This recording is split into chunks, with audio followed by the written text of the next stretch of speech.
아멘. 국내 국외 각 가정과 각 처소에서 예배드리시는 성도 여러분에게 우리 주 예수 그리스도의 은혜가 충만하기를 축복합니다. 운명을 결정짓는 소속과 위치, 이러한 제목으로 말씀해 드리겠습니다. 예수 그리스도를 믿는 사람을 그리스도인 혹은 기독교인이라고 부릅니다. 그리스도인보다 기독교인이라는 호칭이 대체로 많이 통용되고 있습니다. 기독교인이라는 말은 실제 부합하지 않습니다. 실제의 상태에 조금도 틀림없이 꼭 들어맞는 용어는 아니라는 뜻입니다. 기독이라는 말은 성경 원어인 헬라어 크리스토스를 한자로 표기한 것입니다. 중국 발음으로 지두라고 합니다. 우리 성경에는 헬라어 크리스토스에 유사하게 그리스도라고 번역하였습니다. 그리스도교, 그리스도인이라고 부르는 것이 적절하지만 기독교, 기독교인이라는 용어가 이미 널리 통용되고 그리스도교, 그리스도인이라는 용어와 동의어라는 인식이 일반화되어 있어서 의미 전달에 문제는 없습니다. 그리스도인이라는 호칭이 생겨난 유래가 있습니다. 사도행전에 보면 둘이 교회에 1년간 모여 있어 큰 무리를 가르쳤고 제자들이 안디옥에서 비로소 그리스도인이라 일컬음을 받게 되었더라라고 기록되어 있습니다.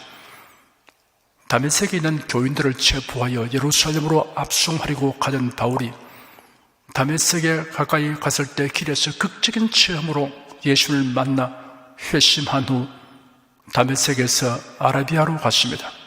다시 다메섹으로 돌아와서 복음을 전하다가 체포될 위험에 처하자 광주를 타고 성벽을 내려가 탈출하였습니다.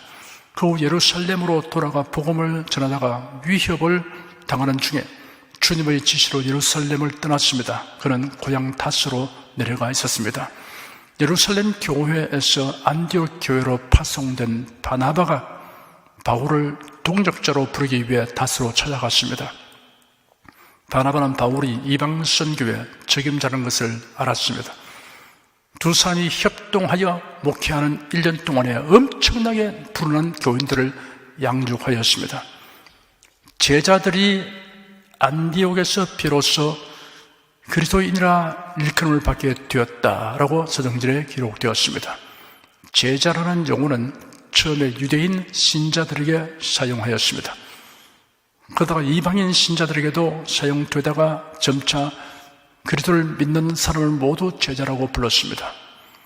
안디옥 교회의 교인들을 가리켜 그리스도인이라는 명칭으로 불렀던 사람들이 누구인가는 명확하게 밝혀져 있지 않습니다.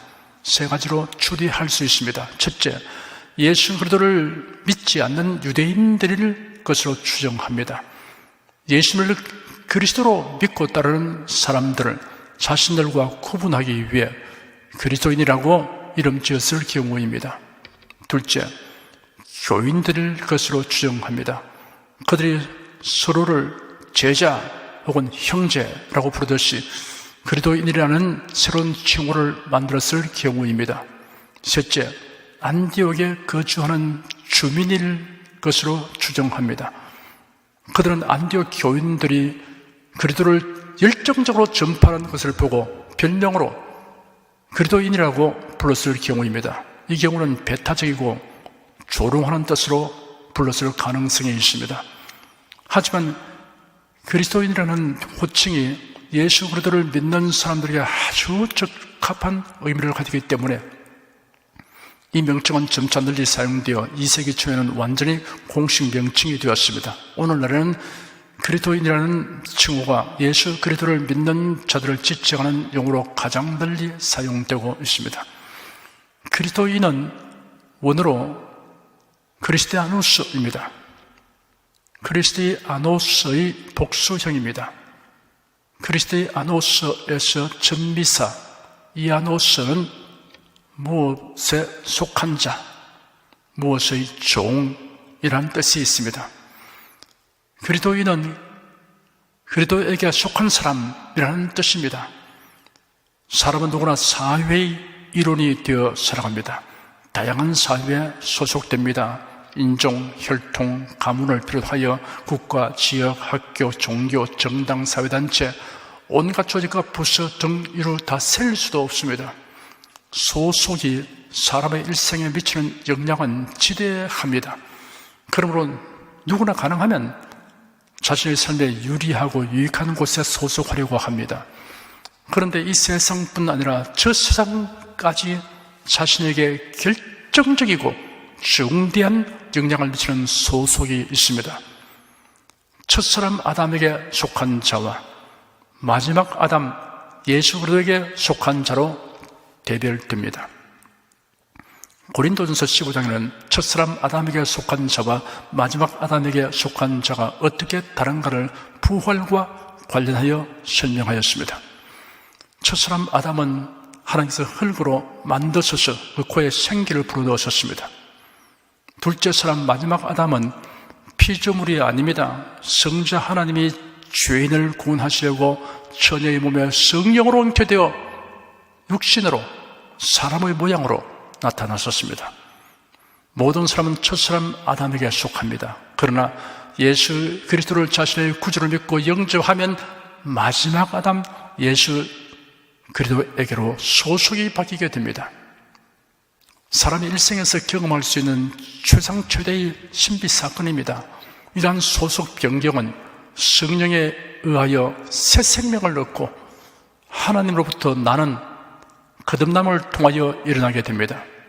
고린도전서 1장 30절에 기록되기를 너희는 하나님께로부터 나서 그래도 예수 안에 있고 예수는 하나님께로서 나와서 우리에게 지혜와 의로움과 거룩함과 구속함이 되셨으니 하였습니다. 첫사람 아담에게 속한 사람은 죄성을 지닌 죄인입니다. 영적 상태는 생명에서 떠나 있습니다. 허물과 죄로 죽은 상태입니다. 결국은 하나님의 진노와 심판을 받아 멸망합니다. 마지막 아담에게 속한 사람은 죄사함 받아 의인이 됩니다. 의인에게는 죽음이란 영혼이 육신의 장막을 떠나 천사들에게 받들려 낙원으로 가는 과정입니다. 육신은 부활하는 날까지 잠정적으로 대기 상태에 있게 됩니다. 성경에는 잠들었다가 깨어나는 것으로 비유하였습니다. 예수님 재림시에 죽은 자의 몸이 먼저 부활하고 이어서 살아있는 사람도 순식간에 호련히 변화되어 공중에서 주를 영접하게 됩니다. 그 후에는 천년 왕국을 거쳐 새하늘과 새 땅 그리고 거룩한 성세 예루살렘에서 주님과 영원히 함께 살 것입니다. 부활한 몸은 하늘에 속한 형체가 되고 썩지 않고 영광스럽고 강하고 신령하며 하늘에 속한 자 곧 예수 그리스도의 영광스러운 몸의 형체와 같이 될 것입니다. 우리의 상상을 초월하는 몸이 될 것이라고 알면 틀림없습니다. 그리스도인이라는 말은 그리스도에게 속한 사람이라는 소속을 의미하지만 그 소속은 존재 위치를 나타내고 있습니다. 그리스도 안에 있는 사람이라고 설명할 수 있습니다. 그리스도 안에 있는 사람이 향유할 수 있는 복이 무엇인가를 나타내는 말씀들을 몇 구절 들려드리겠습니다. 아담 안에서 모든 사람이 죽은 것 같이 그리스도 안에서 모든 사람이 삶을 얻으리라. 하나님의 약속은 얼마든지 그리스도 안에서 예해가 되니 그런즉 그로 말미암아 우리가 아멘하여 하나님께 영광을 돌리게 되느니라. 찬송하려다 하나님 곧 우리 주 예수 그리스도의 아버지께서 그리스도 안에서 하늘에 속한 모든 신령한 복으로 우리에게 복 주시되 곧 창세전에 그리스도 안에서 우리를 택하사 우리로 사랑 안에서 그 앞에 거룩하고 흠이 없게 하시려고 우리가 그리스도 안에서 그의 은혜의 풍성함을 따라 그의 피로 말미암아 구속 곧 죄사함을 받았으니 주께서 호렘과 천생의 소리와 하나님의 나팔로 친히 하늘로 돋아 강림하시리니 그리스도 안에서 죽은 자들이 먼저 일어나고 모든 은혜의 하나님 곧 그리스도 안에서 너희를 부르사 자기의 영원한 영광에 들어가게 하신 이가 잠깐 고난을 받은 너희를 친히 온전케 하시며 굳게 하시며 강하게 하시며 들을 경고케 하시리라. 그리스도 안에 있다는 말은 구원을 비롯한 하나님이 주신 모든 복을 내포하고 있기 때문에 나는 그리스도 안에 있습니다. 나는 그리스도인입니다. 라고 진실한 마음으로 말할 수 있는 사람보다 더 복 있는 사람은 없습니다. 사도 바울이 가이사랴의 법정에서 변론할 때 모든 사람이 그리스도인이 되기를 원합니다. 라는 말로서 결론 짓는 은혜롭고 감동적인 장면이 사도행전 26장에 있습니다. 바울은 이방인에게 복음을 전하는 사명을 받았습니다. 그리하 아시아와 유럽의 각 지역에서 복음을 전하고 교회를 세우며 일꾼들을 양성했습니다. 그가 가는 곳에 유대인의 회당이 있으면 안식일에 그곳에 가서 전도하였습니다. 이것이 그곳 유대인 사회에 큰 불화를 일으켰습니다.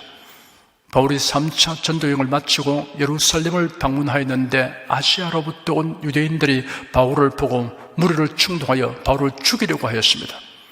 우여곡절 끝에 바울은 로마 총독이 주재하고 있는 가이사랴로 이송되어 2년 이상이나 구속 수감된 상태에서 재판을 받고 있었습니다. 당연히 무죄 방면되어야 할 것인데도 총독이 유대인들을 의식하여 판결을 연기하기 때문에 바울은 로마에 가서 재판을 받겠다고 상소하였습니다. 그 점에 아그리빠 왕이 새로 부임한 총독을 공식 문안하려고 가이사랴로 방문하였습니다. 그래서 총독이 아그리빠 왕에게 바울의 재판건에 관해 이야기하니 아그리빠 왕이 관심을 표명하므로 이튿날 총독을 비롯하여 아그리빠 왕과 그 도시의 유력한 인사들이 배석한 가운데 재판이 열렸습니다. 가이사랴에 주둔하고 있는 보병단의 지휘관인 천부장은 선발된 로마 병사들을 그곳에 배치하였고 방청객들도 있었을 것입니다. 아그리빠 왕은 결박된 채 끌려 나온 바울에게 진술하라고 하였습니다. 바울은 먼저 그가 소송받게 된 이유가 유대인의 종교와 자신의 신앙에 관련한 문제를 언급하면서 변론을 전개해 나갔습니다. 자신이 교회를 심하게 박해하여서 심지어 외국성에 있는 신자들을 체포하여 예루살렘으로 끌어오려고 하던 중에 그에게 나타나신 예수를 만나게 되어 극적인 변화가 일어난 사실을 진술했습니다. 그리고 그가 이방인에게 복음을 전하도록 소명을 받게 되어 그 사명을 수행하여 온 것밖에 없다고 말했습니다. 바울이 이렇게 변론하자 총독 베스도가 큰 소리로 바울아, 네가 미쳤다. 너희 많은 학문이 너를 미치게 한다 라고 외쳤습니다. 베스도 각하, 나는 미친 것이 아니라 참되고 정신 차린 말을 하고 있습니다 라고 바울이 응수하였습니다. 이 세상 모든 사람은 허황되고 정신없는 인생과 참되고 정신 차린 인생으로 구분됩니다. 폐일어나고 예수를 믿고 성경을 신앙과 생활의 원칙으로 삼아 살아가는 사람만이 참되고 정신 차린 사람입니다. 사도 바울의 변론은 이방인 베스도 총독으로서는 이해의 범위를 넘어선 내용이었습니다. 바울은 베스도 총독의 비난을 명쾌한 변론으로 일축한 후 대신 아그리빠 왕을 향해 말문을 열었습니다. 아그리빠 왕은 대제사장에 대한 임명권을 가진 성전의 보호자였고 유대교와 구약성경에 대해 잘 알고 있는 자였습니다. 그래서 바울이 왕을 향하여 이렇게 말했습니다. 왕께서는 이 일에 대하여 잘 알고 계시니 내가 왕께 담대히 말씀드립니다. 왕께서 이 일들에 대하여 하나라도 아시지 못함이 없는 줄 믿으니 이것이 한편 구석에서 일어난 일이 아니기 때문입니다. 아그리빠 왕이여, 선지자를 믿으십니까? 믿으신 줄 압니다.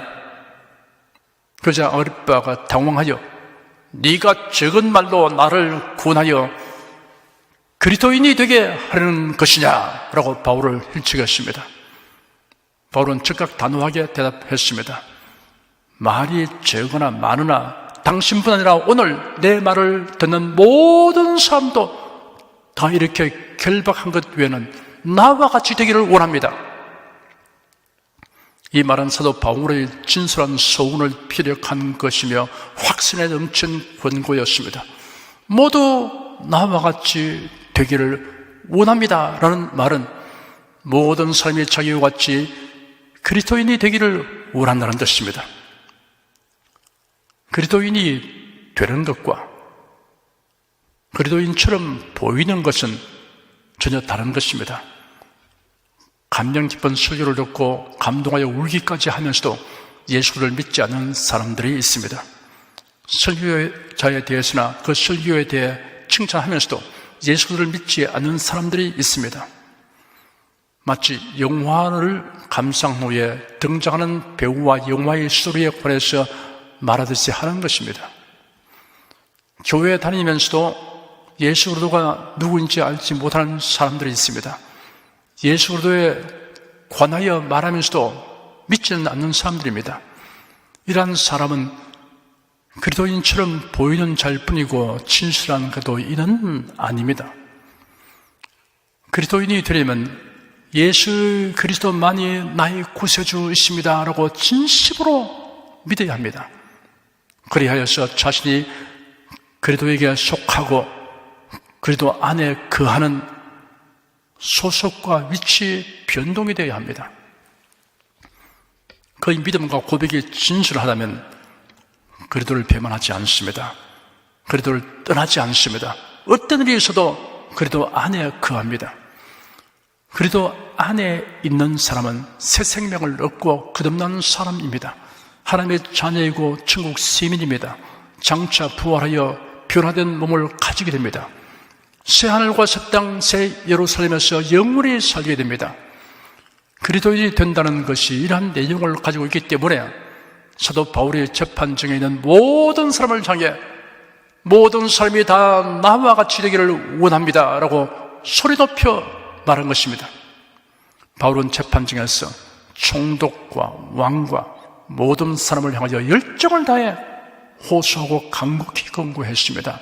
말이 적거나 많으나 당신뿐 아니라 오늘 내 말을 듣는 모든 사람도 이같이 결박된 것 외에는 나와 같이 되기를 원합니다. 나와 같이 그리스도인이 되기를 원합니다. 그리스도에게 속한 사람, 그리스도 안에 위치하는 사람이 되기를 원합니다 라는 뜻으로 소리 높여 천명한 것입니다. 죄사함 받아 의인이 되고 영생을 얻고 하나님의 자녀가 되며 천국 시민이 되는 것은 사람의 공로나 행위로 되는 것이 결코 아닙니다. 하나님을 떠난 위치에서 하나님께로 돌아오는 위치 변화가 되어야 합니다. 그리스도 안으로 들어와야 합니다. 이 진리는 에덴 동산에서 처음 선포되고 계시되었습니다. 에덴 동산에서 인류의 조상은 사탄의 유혹에 빠져 하나님께서 금하신 선악과를 따먹음으로 범죄자가 되고 말았습니다. 사탄은 하와에게 접근하여 하나님이 참으로 너희들어 동산 모든 나무의 실과를 먹지 말라 하시더냐 하여 하나님의 말씀을 의심하도록 유도하였습니다. 일단 의심이 먹혀 들어가면 너희가 결코 죽지 아니하리라 하여 불신하는 단계로 이끄는 것이 사탄의 책략입니다. 그 다음에는 너희가 그것을 먹는 날에는 너희 눈이 밝아 하나님과 같이 되어라는 거짓 복음을 줍니다. 선악과를 따먹은 아담과 하와는 자기들의 몸이 벗은 줄을 알게 되었습니다. 범죄하기 전에는 벗은 것을 몰랐던 것입니까? 로마서 3장 23절에 모든 사람이 죄를 범하였음에 하나님의 영광에 이르지 못하더니 하였습니다. 이르지 못했다는 것은 잃어버렸다는 뜻이 있습니다. 잃어본데 사람이 범죄하기 전에는 하나님의 영광이 그 몸에 있었으나 죄를 지은 후에는 그 영광이 몸에서 떠났음을 알 수 있습니다. 아담과 하와가 무화과 나무 잎을 엮어 치마를 만들었습니다. 무화과 나무 잎을 엮어 치마를 만들어 입은 행위는 죄로 인한 수치를 해결하려고 인간이 행하는 모든 대적의 모형입니다. 수양, 고행, 교육, 선행, 종교 행위는 아담 하와의 무화과 나무 잎 치마나 같은 것입니다. 창세기 3장 8절에 그들이 날이 서늘할 때 동산에 거니시는 여호와 하나님의 음성을 듣고 아담과 그 아내가 여호와 하나님의 낯을 피하여 동산나무 사이에 숨은지라라고 기록되었습니다. 아담과 하와는 하나님의 기척과 음성을 듣고 피하여 숨었습니다. 아담하고 범죄하기 전에는 하나님의 기척과 음성을 듣는 것이 즐겁고 행복했으나 범죄 후는 두려웠습니다. 여호와 하나님께서 아담을 부르시며 그에게 네가 어디 있느냐라고 물었었습니다. 하나님께서 아담의 숨은 장소를 몰라서 묻는 질문이 아닙니다. 죄인을 회개하도록 하여 구원하시려는 의도를 가지신 질문입니다. 아담을 부르신 하나님의 음성에는 연민의 정이 가득했을 것입니다. 아담이란 이름은 고유명사이지만 사람이란 뜻을 가진 보통 명사이기도 합니다. 아담아, 네가 어디 있느냐라는 질문은 사람아, 네가 어디 있느냐라는 질문이기도 합니다. 네가 어디 있느냐라는 하나님의 질문은 구원이란 존재의 위치와 관련되어 있다는 것을 명확하게 나타내고 있습니다. 노아 시대의 대홍수 심판으로 노아의 가족 외에는 모든 사람들이 죽었습니다.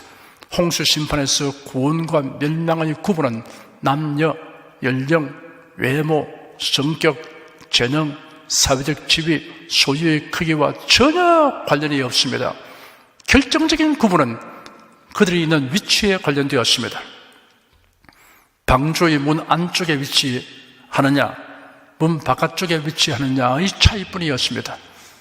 하나님께서 직접 닫아버리신 방주의 문은 방주 안과 밖을 확실하게 구분하였습니다. 모든 인생은 궁극적으로 두 부류로 구분됩니다. 문 안에 있는 자와 문 밖에 있는 자로 구분됩니다. 이 문은 예수 그리스도를 가리킵니다. 예수께서 말씀하시기를 내가 문이니 누구든지 나로 말미암아 들어가면 구원을 얻는다고 하였습니다. 홍수 이전에는 사람들의 형편을 매우 다양하게 구분할 수 있었겠지만 홍수가 나자 두 종류로만 구분되었습니다. 방주 안의 사람과 방주 밖의 사람으로 구분되었습니다. 이런 단순히 위치상의 구분입니다. 그러나 그것은 결코 근소한 차이가 아니었습니다. 구원과 멸망의 차이였습니다. 노아의 방주는 여러모로 예수 그리스도의 모형입니다. 방주 안에 심판의 홍수가 전혀 스며들 수 없던 것은 하나님께서 명하신 대로 방주의 안팎을 역청으로 칠하기 때문입니다. 역청이라는 명사는 포페르이고 칠하라는 동사는 카파르입니다. 두 단어는 동일한 어근의 말입니다. 성경에서 카파르는 속죄하다, 사하다, 덮다라고 번역됩니다. 코페르는 속전, 속죄라고 번역됩니다. 성경에서 속죄는 언제나 대속의 피로 말미암습니다. 그러므로 방주의 안팎의 역청으로 칠한 것은 예수의 속죄의 보혈을 의미하고 있습니다. 방주 안에 있다는 것은 예수 그리스도의 보혈의 은총 안에 있음을 의미합니다. 그러므로 방주는 곧 예수 그리스도를 가리킵니다. 여기에 결정적인 중요한 진리가 나타나 있습니다. 영생과 영멸의 구분, 구원과 멸망의 구분은 예수 그리스도 안에 있느냐 밖에 있느냐의 차이입니다. 구원의 진리는 이처럼 단순하고 명확합니다.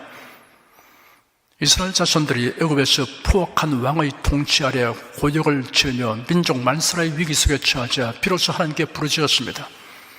하나님께서 모세를 택하여 이스라엘 자손들의 영도자로 세우셨습니다. 모세가 애굽 왕에게 이스라엘 자손들을 자유하게 하라고 요구하니 바로가 무시했습니다. 그러자 하나님께서 모세의 손을 통하여 애굽의 재앙들을 내리셨습니다. 그럼에도 불구하고 바로는 마음이 강팍하고 목이 곧아서 굴복하지 않았습니다. 하나님께서는 이스라엘 백성을 애굽에서 구출하시기 위하여 10번째의 재앙을 내리기로 작정하셨습니다. 그 10번째 재앙은 이러합니다. 하나님께서 예고하신 날 밤에 애굽 전역에 걸쳐서 사람이건 짐승이건 처음 난 것은 모두 죽임을 당하는 재앙이 임하게 되는 것입니다. 그러나 이스라엘 자손들은 그 재앙을 면하도록 하기 위하여 하나님께서 모세를 통하여 특별한 지시를 내렸습니다. 모세가 이스라엘 모든 장로를 불러서 그들에게 말했습니다. 너희는 나가서 너희 가족별로 양을 택하여 유월절 양으로 잡고 우슬조 한 묶음을 가져와 그릇에 있는 피에 적셔서 그 피를 임방과 좌우 문설주에 바르고 한 사람도 아침까지 그 집 밖으로 나가지 마라. 여호와께서 애굽 사람들을 치려고 지나가실 때 임방과 좌우 문설주에 있는 피를 보고 그 문을 넘어가시고 멸하는 자가 너희의 집을 치러 들어가지 못하게 하실 것이라 하였습니다. 내가 애굽 땅을 칠 때 그 피가 너희의 가는 집에 있어서 너희를 위하여 표적이 될지라. 내가 피를 볼 때 너희를 넘어가려니 재앙이 내게 내려 멸하지 아니하려는 하나님의 말씀이 실제로 이루어졌습니다. 애굽 왕 바로는 허겁지겁 모세를 불러서 이스라엘 자손들이 신속히 애굽을 떠나도록 재촉하였습니다. 이대로 가다가는 온 애굽 사람이 전멸할지도 모른다는 두려움이 그의 마음에 엄습하였던 것입니다.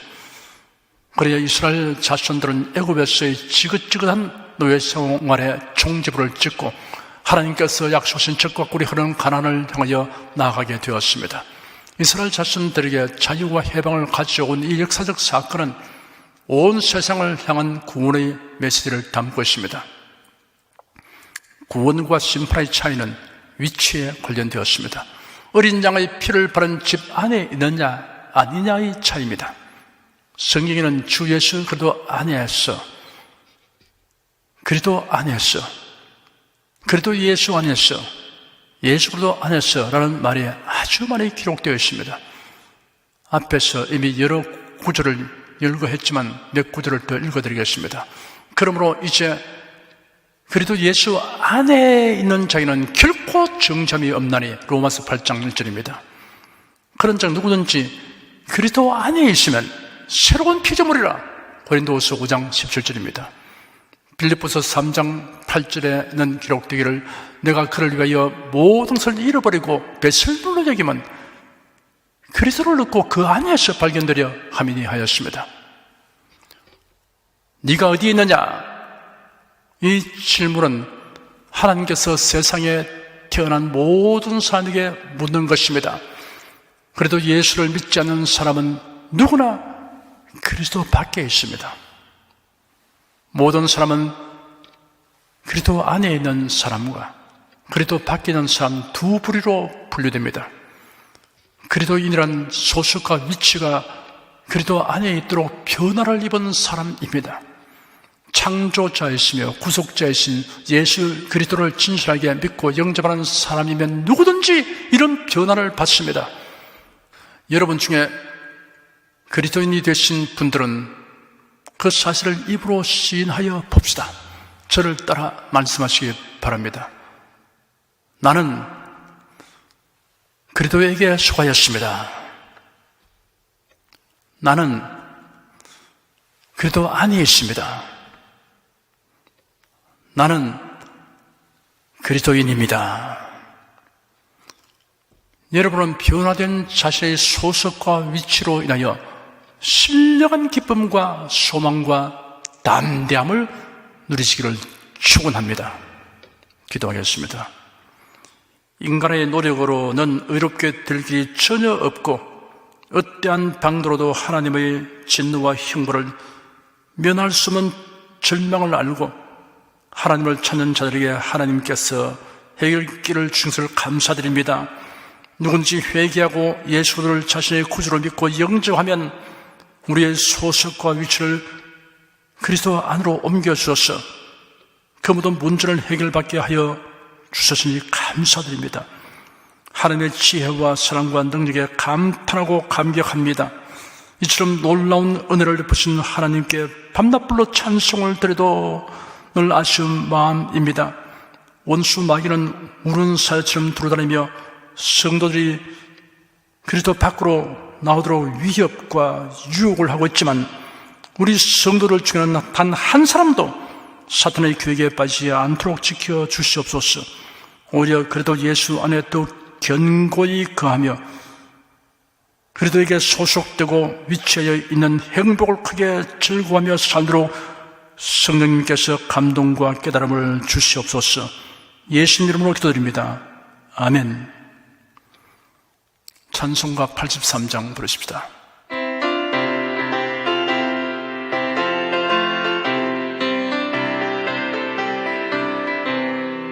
나의 마음에 수심 구름 가득하게 덮이고 슬픈 눈물 속절없이 흐를 때 인자하고 부드러운 음성으로 부르사 나를 위로하리 누가 있을까. 주 예수, 주 예수, 주 예수밖에 누가 있으랴. 슬픈 낙심될 때에 내 기쁨 되시는 구주 예수밖에 다시 없도다. 무거운 짐 등에 지고 인생 길을 가는 자 힘이 없어 쓰러지려 할 때에 능력 있는 팔을 펴서 나의 손을 붙들어 나를 구해 주리 누가 있을까. 주 예수, 주 예수, 주 예수밖에 누가 있으랴. 슬픈 낙심될 때에 내 기쁨 되시는 구주 예수밖에 다시 없도다. 지은 죄를 돌아보니 부끄럽고 괴로워 자나게나 맘에 화평 없을 때 주한 죄인 용납하여 품에 안아주시고 깨끗한 맘 주실 이가 누굴까. 주 예수, 주 예수, 주 예수밖에 누가 있으랴. 슬픈 낙심될 때에 내 기쁨 되시는 구주 예수밖에 다시 없도다. 요단강을 건너가서 시온성을 향할 때 나와 항상 동행할 이 누굴까. 두려움의 검은 구름 모두 헤쳐버리고 나의 갈 길 인도할 이 누굴까. 주 예수, 주 예수, 주 예수밖에 누가 있으랴. 슬픈 낙심될 때에 내 기쁨 되시는 구주 예수밖에 다시 없도다. 여러분 중에 그리스도인이 아니었으나 지금 하나님의 나라 백성이 되고 하나님의 자녀가 되기를 원하시는 분이나 혹은 지난날 교회 다녔으나 그동안 신앙생활을 하지 아니하신 분은 지금 저를 따라서 신앙 고백 기도를 하시기 바랍니다. 성도 여러분, 자신의 신앙을 견고히 하기 위해서 함께 기도하시기 바랍니다. 하나님 아버지, 저를 불러주시니 감사합니다. 예수께서 십자가에 못 박혀 죽으시고 죽음에서 부활하심으로 저희 모든 죄를 사하여 주시고 저를 구원해 주시니 감사합니다. 예수님은 나의 구세주이시며 하나님이시며 주님이심을 믿고 고백합니다. 하나님을 변함없이 경외하고 사랑하고 의지하며 살겠습니다. 힘써 복음을 전하며 살겠습니다. 예수님 이름으로 기도드립니다. 아멘. 여러분 가슴에 손을 얹으십시오. 우리 기도를 응답하신 하나님을 앙망하시기 바랍니다. 병약한 분들은 아픈데 믿음의 손을 얹으시기 바랍니다. 나는 너를 치료하는 여호와임이라. 예수께서 가르치시며 천국 복음을 전파하시며 모든 병과 모든 약한 것을 고치시니라. 너희 중에 병든 자가 있느냐? 위하여 기도할지니라. 믿음의 기도는 병든 자를 구원하리니 주께서 저를 일으키시리라. 병 낫기를 위하여 서로 기도하라. 이러한 성경 말씀에 의하여 우리가 하나님께 신주를 간구하오니 응답하여 주시옵소서. 너희가 얻지 못하면 구하지 않기 때문이라고 말씀하셨으므로 기도하는 담력과 즐거움을 주니 감사합니다. 믿는 자들에게 이런 표적이 따르니 병든 자에게 손을 얹으면 나으리라 하신 약속을 조차 지금 연약하고 병든 곳에 손을 얹고 간구하는 모든 성도들에게 하나님의 권능이 임하여 낫게 하여 주시옵소서. 병들어 고통하는 친족과 교우들을 위하여 기도하오니 불쌍히 여기시고 치료하여 주시옵소서. 모든 병과 모든 약한 것을 고치신 예수님께 간구합니다. 상한 몸, 병든 몸을 고쳐주시옵소서. 뇌, 구강, 혀, 척수, 갑상선, 임파선, 뼈, 골수, 인대, 관절, 디스크, 근육신경, 혈관 주시옵소서. 시각기관, 청각기관, 심장, 호흡기관, 소화기관, 비뇨기관의 기능이 완전하게 하여 주시옵소서. 예수 그리스도 이름으로 명한다. 병만은 물러가라. 통증과 염증은 나을지어다. 암과 종양은 소멸될지어다. 각종 장애는 치유될지어다. 예수 그리스도 이름으로 명하노라. 지금 낫게 될지어다. 순식간에 나을지어다. 모든 병과 모든 약함은 치유될지어다. 병량을 쓰건 제거되고 건강의식으로 충만하게 될지어다. 신주의 능력이 몸과 마음에 계속 머물러 있게 하여 주시옵소서. 몸과 마음이 마치 외양간에서 나온 송아지처럼 독수리가 날개치며 올라감 같이 활기차게 하여 주시옵소서. 생활에 다가오는 풍파는 고요하고 잠잠하게 하여 주시옵소서. 모든 일에 항상 모든 것이 능력하여 행하도록 하여 주시옵소서. 슬픈 일을 당한 성도들에게 주님께서 손님으로 붙들어 주시고 주님의 음성을 들려 주시옵소서. 슬픔보다 더 큰 위로가 임하게 하여 주시옵소서. 가정이 평안하고 가정이 모두 독신한 신앙을 가지게 하여 주시옵소서.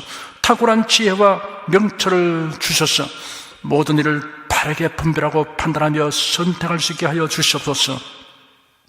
어제나 오늘이나 동일하신 예수께서 지금도 우리를 용서하시고 치료하시며 위로하여 주시니 감사합니다. 예수 그리스도 이름으로 기도드립니다. 아멘. 내 믿음대로 될지어다.